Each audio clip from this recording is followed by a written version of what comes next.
आज हमें पढ़ना है विभवमापी की सहायता से दो सेलों के विद्युत वाहक बलों की तुलना करना। विभवमापी के विषय में मैंने बताया था आपको, इससे किसी सेल का विद्युत वाहक बल यानी इलेक्ट्रोमोटिव फोर्स कैसे निकालते हैं यह भी बताया गया था। आज ये बताना है कि यदि दो सेल हों, दोनों के विद्युत वाहक बलों की अगर तुलना करनी हो तो कैसे करेंगे विभवमापी की सहायता से। ये आपके प्रैक्टिकल में भी है। देखें, मैंने आपको बताया था कि विभवमापी का जो तार है वो जितना संभव हो उतना लंबा लेते हैं। ये विभवमापी है, इसमें एक रेहोस्टेट लगा हुआ है, एक बैटरी है B1। B1 का ऋण छोर इस रेहोस्टेट से और एक कुंजी K1 से जुड़ा हुआ है। बैटरी B1 का जो पॉजिटिव वाला छोर है वो उन दो सेलों जिनके विद्युत वाहक बलों की तुलना करनी है, उन दोनों के पॉजिटिव से इसका पॉजिटिव ला करके जोड़ देते हैं। यह बात ध्यान देने की है कि पॉजिटिव से पॉजिटिव ही जुड़ेगा। ये आपका ये जो B1 बैटरी है ये आपका विभवमापी का पोटेंशियोमीटर की बैटरी है, इसका पॉजिटिव और जो दो सेल हैं E1 व E2 इन दोनों का पॉजिटिव एक साथ ला करके जोड़ देते हैं। दोनों का जो ऋण छोर है वो एक द्विमार्गी कुंजी में ऐसे होता है, इसमें तीन छोरे से बने होते हैं इस तरह से। इसमें E1 को ला करके यहां जोड़ेंगे, E2 को ला करके यहां जोड़ते हैं। इसमें यह करते हैं कि जब हम इस कुंजी K2 को यहां पर डालेंगे, यहां पर, तो ये E1 वाला जो सेल है ये कनेक्ट हो जाएगा और ये डिस्कनेक्ट रहेगा। और जब हम K2 कुंजी को इसमें ला करके डाल देंगे तो E1 वाला डिस्कनेक्ट हो जाएगा और जो E2 वाला है वो कनेक्ट हो जाएगा। यानी एक साथ हमें एक ही सेल को कनेक्ट करना है, या तो E1 को या तो E2 को, और K1 तो ये तो ऑन रहेगा। फिर देखें, ये द्विमार्गी कुंजी है, दोनों के सेलों के ऋण छोर को इस द्विमार्गी कुंजी से जोड़े हैं। इसका एक छोर गैल्वेनोमीटर G से जुड़ा हुआ है। गैल्वेनोमीटर का जो दूसरा वाला सिरा है उसको हम एक जौकी J से जोड़ देते हैं। जौकी मतलब अस्पर्शी कुंजी, जो इस तार को कहीं भी टच कर सकता है। अब क्या करते हैं, पहले हम K1 को बंद कर देते हैं। बंद करने का मतलब ऑन करना, यह बात ध्यान दीजिएगा। बंद का मतलब ऑफ नहीं, स्विच को ऑन करने को स्विच को कुंजी बंद करना कहते हैं। यानी कुंजी के बंद करने का मतलब है स्विच ऑन कर दिया गया। कुंजी को खुला रखने का मतलब है स्विच को ऑफ कर दिया गया। तो पहले हम K1 को ऑन करते हैं, मतलब इस K1 को बंद करते हैं। फिर उसके बाद हम K2 को यहां पर ला करके लगा देते हैं, जिससे सेल E1 क्या हो जाए, संबद्ध हो जाए और जो E2 है वो डिस्कनेक्ट रहे। तो आपने पिछले वाले हेडिंग में पढ़ा था कि जब सेल का विद्युत वाहक बल नापना होता है तो हम शून्य विक्षेप की स्थिति को तलाशते हैं कि शून्य विक्षेप की स्थिति कहां पर मिलेगी।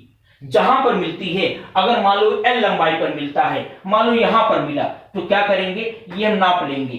एक फेरा 100 सेंटीमीटर का होता है, यहां से यहां तक 100 सेंटीमीटर, यहां तक 200 सेंटीमीटर। अगर मान लो यहां पर आया तो 100 सेंटीमीटर, 200 और फिर ये दूरी नाप लेते हैं, वो L कहलाता है। और अगर इसकी विभव प्रवणता पोटेंशियल ग्रेडियंट कैपिटल K हो तो E बराबर क्या होता है, K इंटू L होता है। ये फॉर्मूला होता है। तो पहले हमने किसको कनेक्ट किया है, E1 को, और जो E2 है वो डिस्कनेक्ट है। तो हम क्या करते हैं, फिर शून्य विक्षेप की स्थिति को नापते हैं। मान लो शून्य विक्षेप की स्थिति अगर L1 लंबाई पर मिली है, तब इस सेल का विद्युत वाहक बल E1 बराबर क्या होगा, K L1। अब उसके बाद क्या करते हैं, अब हम उस कुंजी को निकाल करके यहां पर डाल देते हैं, जिससे E1 डिस्कनेक्ट हो जाए और E2 कनेक्ट हो जाए। अब फिर वही प्रक्रिया दोहराते हैं, यानी शून्य विक्षेप की स्थिति को तलाशते हैं। पहले हम यहां पर टच कराएंगे, सुई एक ओर जाएगा, लास्ट में टच कराएंगे, सुई दूसरी ओर जाएगा, तो अंदर एक ऐसा पॉइंट मिलेगा जहां पर टच कराने पर सुई न बाईं ओर जाएगा न दाईं ओर जाएगा, यानी शून्य विक्षेप की स्थिति प्राप्त होगी। मान लो शून्य विक्षेप की स्थिति अगर L2 लंबाई पर प्राप्त होती है, तब इस सेल का इलेक्ट्रोमोटिव फोर्स यानी विद्युत वाहक बल E2 बराबर क्या होगा, KL2। अब भाग दे दें, E1 by E2, E1 by E2 कितना आएगा चेक करें, K से K कैंसिल हो जाएगा, L1 बाई L2। L1 भी हमको पता है, L2 भी हमको पता है। L1 L2 का जब मान रखेंगे तो हमें E1 बाई E2 यानी E1 और E2 में अनुपात ज्ञात हो जाएगा। दूसरा हेडिंग हमें पढ़ना है, व्योममापी की सहायता से किसी सेल का आंतरिक प्रतिरोध यानी इंटरनल रेजिस्टेंस ज्ञात करना। यह भी आपके प्रयोगात्मक परीक्षा का के कोर्स में भी है, मतलब थ्योरी में भी है और प्रैक्टिकल में भी है। देखिए कैसे ज्ञात करते हैं, इसके लिए फिर देखिए, ये व्योममापी का बैटरी V1 है, एक रेहोस्टेट लगाया गया है, एक कुंजी K1 है। इस बैटरी V1 का जो पॉजिटिव छोर है वो हम उस सेल के पॉजिटिव छोर से जोड़ते हैं जिसका जिसका आंतरिक प्रतिरोध ज्ञात करना है। ये जोड़ने में हमेशा ध्यान रखते हैं कि दोनों का प्लस एक ही ओर होगा। देखिए सेल है जिसका विद्युत वाहक बल कैपिटल E है, ये पॉजिटिव प्लेट इसका है, ये नेगेटिव प्लेट है, इसके अंदर का इंटरनल रेजिस्टेंस यानी आंतरिक प्रतिरोध है जिसको हमने स्मॉल r से डिनोट किया है। इस सेल के समांतर क्रम में हम एक प्रतिरोध बॉक्स रेजिस्टेंस बॉक्स जोड़ देते हैं। रेजिस्टेंस बॉक्स में क्या होता है, उसमें कई प्रतिरोध होते हैं जिनकी वैल्यू हमको पता होती है, 1 ओम, 2 ओम, 4 ओम, 5, इस तरह से बहुत सारे उसमें रेजिस्टेंस होते हैं, उस पर लिखा रहता है कितने ओम का है। ये जोड़ देते हैं और एक कुंजी K2 इसके साथ लगा देते हैं, ये कुंजी K2 है। फिर यहां से हम एक गैल्वेनोमीटर का एक छोर जोड़ते हैं, जो गैल्वेनोमीटर का दूसरा छोर है वो एक अस्पर्शी कुंजी यानी जौकी से जोड़ देते हैं, जौकी इस तार को कहीं भी स्पर्श करा सकती है। अब देखें, पहले क्या करते हैं, हम इस K1 स्विच को ऑन करते हैं, मतलब इसको बंद करते हैं, और K2 को खुला रखते हैं। खुला रखने का मतलब इसको ऑफ रखते हैं। जब इसको हम ऑफ रखेंगे तो क्या होगा, ये जो रेजिस्टेंस है, रेजिस्टेंस में होकर के कोई धारा प्रवाहित नहीं होगी। और जब रेजिस्टेंस में से यानी किसी बाह्य परिपथ में धारा नहीं बहती है, तो हमने पढ़ा है क्या, चूंकि E बराबर होता है V plus I into R। अगर बाह्य परिपथ में धारा ना बह रही हो यानी I का मान शून्य हो तो E बराबर क्या होता है, V। तो अगर रेजिस्टेंस का जो कनेक्शन है इसको हमने काट दिया, हमने K2 को नहीं लगाया है, K2 ऑफ है, इसका मतलब है कि किसी बाह्य परिपथ में कोई धारा नहीं बह रही है।